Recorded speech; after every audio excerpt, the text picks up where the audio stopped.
Shalom, all praises to Yahweh, Ba'ashem Yahweh Shai, Ba'ashem Harakah Kadash, double honors unto the apostles and elders of great millstone who rule well, and shalom to the whole elect. This is a biblical commentary of Joshua the 14th chapter, and it reads, And these are the countries which the children of Israel inherited in the land of Canaan, which Eleazar the priest, and Joshua the son of Nun, and the heads of the fathers of the tribes of the children of Israel distributed for inheritance to them. By lot was their inheritance, as the Lord commanded by the hand of Moses, for the 9 tribes and for the half tribe. Right, so this is dealing with, half tribe of Manasseh and all the other tribes aside from Gad and Reuben.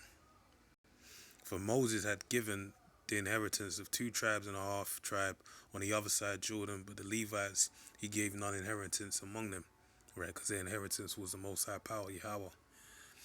And that's why they were the priests. They were the priests of the Heavenly Father, and they were to give sacrifice unto the Lord. And no one was allowed to touch none of the holy utensils, all right? The Ark of the Covenant, so on and so, the tabernacle, so on and so forth.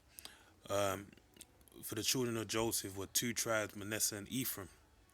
Therefore they gave no part unto the Levites in the land, save cities to dwell in, with their suburbs for their cattle and for their substance. So basically, what happened, it wouldn't make sense. Okay, Levites joined on to the Most High Power, but they don't have a land to dwell in. So where they just gonna hover in the air? No, basically the order was that since they didn't have an inheritance, they had an inheritance amongst the children of Israel.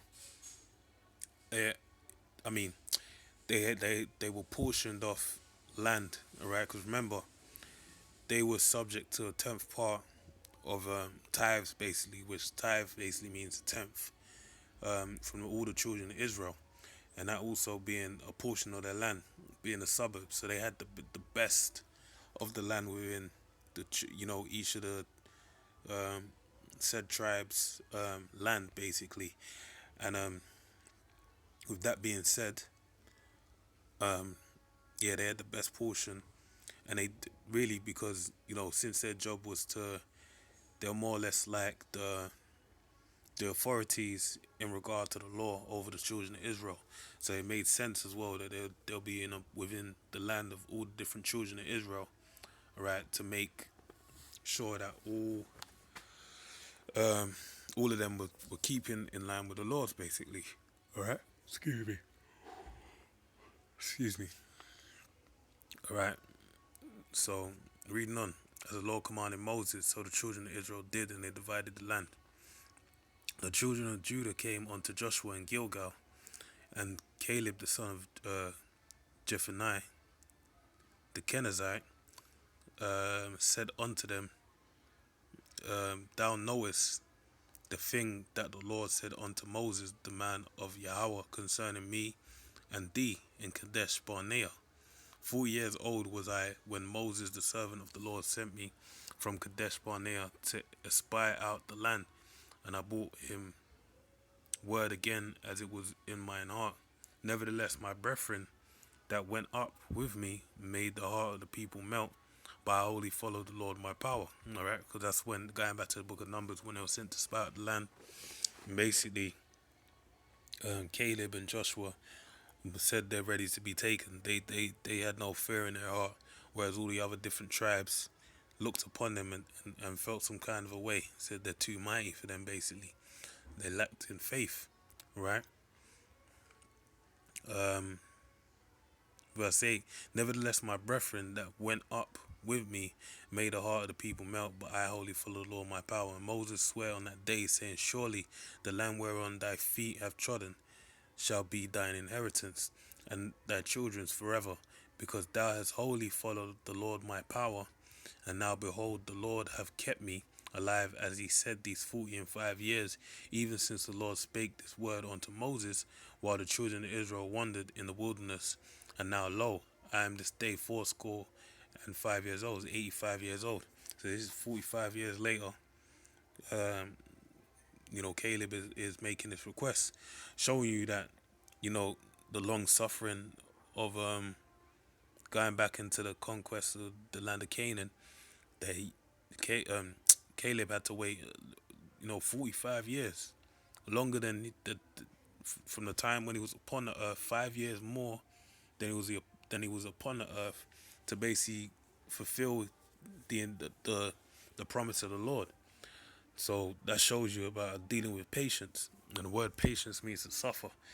So he suffered 45 years, a whole lifetime of 5 years from when the blessing was given onto him to receive that blessing.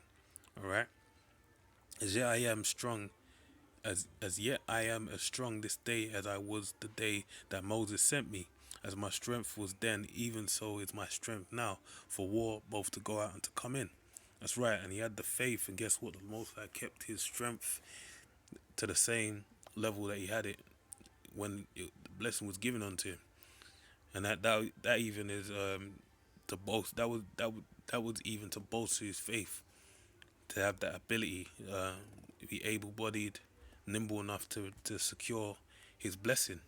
Now therefore give me this mountain whereof the Lord spake in that day, for thou heardest in that day how the Anakims were there, and that the cities were great and fenced. If so be the Lord will be with me, then I shall be able to drive them out, as the Lord said. So he still had that, maintained that same faith, and he had grown older in age, but he didn't lose his step in terms of his strength. But he still believed, he held tight onto that faith. That look, from when he said it back 45 years ago till now, I still believe that the Lord word stands true, and we're able to drive them out because the Most High promised us. Verse 13, and Joshua blessed him and gave unto Caleb the son of Jephunneh Hebron for an inheritance. Hebron therefore became the inheritance of Caleb the son of Jephunneh the Kenizzite unto this day. Now, you remember this, the fact that Caleb is the son of Jephunneh, and he's a Kenizzite. All right, the Kenizzites is a clan within the tribe of Judah, which are descendants of Kenaz or Quanaz in the Lashwan Kodash. All right, which basically, they were an elite class within the children of Israel, and he's from that stock. And also, we're gonna read on into the next chapter, but just have that held, within the frontal lobe of your mind. All right, and also it says, unto this day, because that he wholly followed the Lord power Israel. So he's rewarded for what? Because he had faith, and because he had the faith, that seed of faith, the fruit came forth for him to be blessed.